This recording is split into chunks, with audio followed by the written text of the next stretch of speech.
오늘 말씀은 눈으로 보는 행위를 중심으로 메시지가 전달되고 있습니다. 이 독서는 에제키엘 예언자의 행위를 사람들이 유심히 보고 있고요. 복음은 많은 돈을 탕감받았지만 적은 돈을 탕감해주지 않는 자의 행위를 동료들이 유심히 보고 있습니다. 직접 눈으로 들어온 정보는 강력하기 때문에 확실하고요.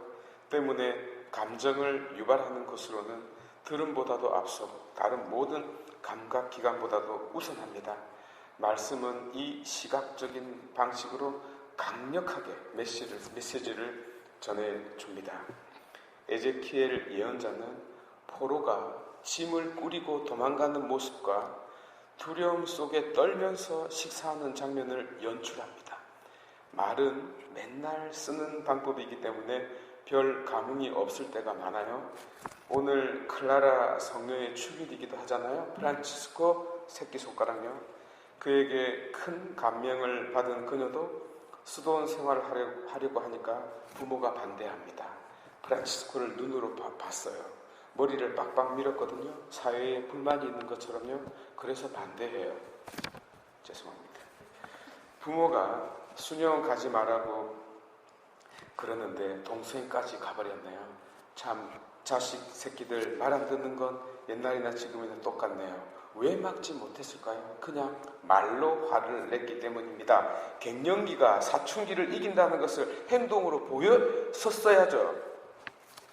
에제키엘은 두 가지 강력한 표징으로서 말 없는 말을 전해줍니다.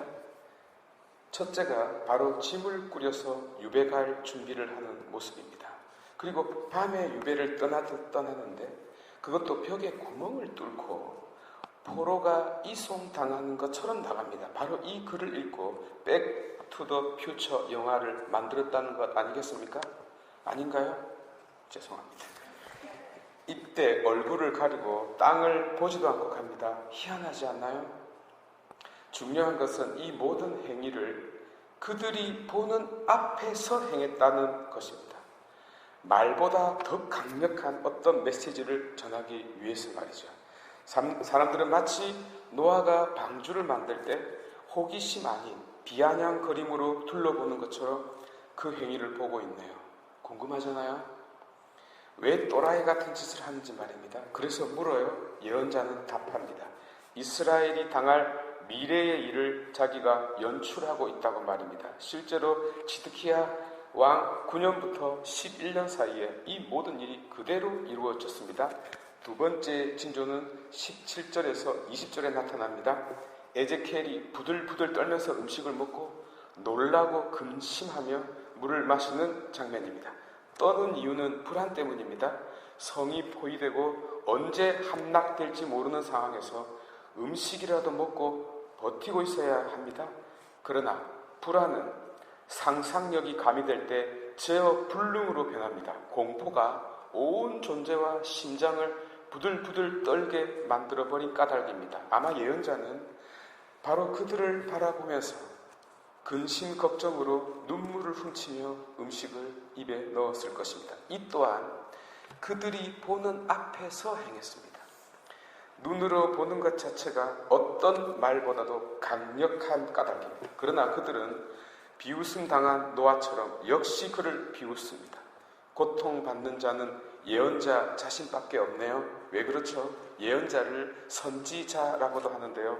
앞을 내다보기 때문에 그는 고뇌할 수밖에 없습니다. 예언자의 이 상징을 보면서 그러나 이스라엘은 더 반대로 가버립니다. 결국 예언자는 최후 통첩으로 황폐함을 말하죠. 땅이 황폐해지면 농사 지을 수 있나요? 더 이상 설명이 필요 없네요. 반면 복음은 많은 돈을 탕감받았지만 적은 돈을 탕감해주지 않는 자의 행위를 보여줍니다. 그리고 이 모습을 동료들이 유심히 보고 있습니다. 누가 봐도 화가 치밀어 오르는 장면입니다. 이것은 비교할 필요도 없고요. 판단이 어렵지도 않아요. 그래서 말이 필요 없어요. 그런데요, 이 비유를 누구에게 하고 있는 것이죠? 이 장면을 보고 화가 치밀고 있는 바로 그 사람들, 곧 그 장면을 눈으로 보고 있는 불특정 다수에게 이 장면을 보여주고 있어요. 여호수아가 이끄는 군대가 여리고 성을 함락하면서 정말 잔혹하게 쓸어버립니다. 사람들은 이에 대하여 크게 반응을 하지 않습니다. 왜냐하면 하느님의 숨은 뜻이 있을 것이라고 헤아리기 때문입니다. 그런데 당사자들의 이름을 바꾸고 도시 이름을 중국 고대 이름으로 바꾸어서 유럽 아이들에게 똑같은 이야기를 해주었어요. 전부 다 흥분했어요. 입에 개거품을 물었대요. 복음은 눈으로 보고 있는 이 장면을 너무나 명확하게 판단할 수 있는 이 장면을 돌멩이를 던져야 할 바로 그 자를 우리 자신들에게 보여주고 있네요. 하느님과 나와의 관계, 나와 하느님과의 관계를, 그리고 그 가운데 있는 너와의 관계를 다른 누군가가 아닌 바로 우리 자신에게 보여주고 있는 것입니다. 앞에서 흥분했던 것처럼 똑같이 흥분할 수 있을까요? 쉽지 않아요. 왜냐하면 당사자가 바로 나 자신인 까닭도 있지만 그를 볼 수 있고 나를 볼 수 없는 시각적 사각지대가 발생하기 때문입니다. 잘 보이지 않는 이 사각지대를 복음은 비유로서 그 어두운 곳을 비추어 주고 있네요. 우리 자신들이 얼마나 큰 하느님의 은혜를 받은 자인가, 동시에 사랑에 있어서 우리는 얼마나 다른 이들에게 인색한 자인가, 다른 이를 향할 때는 광분하고 나를 향할 때는 깊은 침묵이 따른다면 너에 대해서는 무자비한 비판이 가해지고 나에 대해서는 관용적 잣대가 주어진다면 우리는 큰 빚을 탕감받은 이를 비판할 수 없지 않을까요? 여러분, 왜 성경이 수천 년에 걸쳐 가장 많은 사랑을 받아왔겠습니까?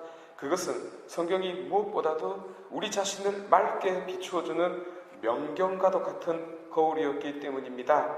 하여 그냥 책이 아니라 후회의 눈물을 흘리는 자가 넘긴 책이었습니다. 어리석음의 쓴맛을 본 자가 밤새 촛불을 켜고 넘긴 책이었어요.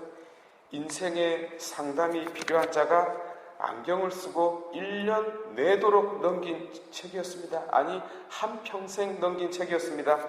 세상에서 가장 많은 이들이 붙들었던 책, 아니 책 중의 책, 경전 중에 경전인 이 성경을 우리 눈으로 읽고 성경이 전하는 이야기와 메시지에 우리 귀를 기울이고 나아가 바로 그 모든 것을 담고 있는 바로 그 성경을 겸손하게 붙들고 조심스럽게 넘기는 자 되어 봅시다.